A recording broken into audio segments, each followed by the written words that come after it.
Hey guys! Welcome back to my channel. I'm Skyrue and today I'm going to show you how to draw an anime eye. Let's get started.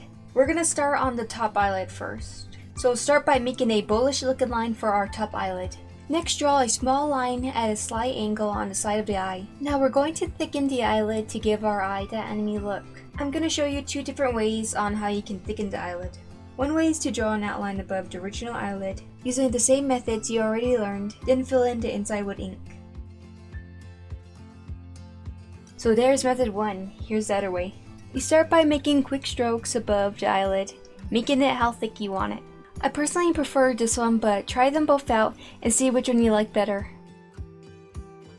Okay, now it's time to add the bottom eyelid. Just draw a thin line for the bottom eyelid. You can make it with a slight curve, straight, however you want it. I'm going to do a slight curve. Now draw two slightly rounded lines for the iris.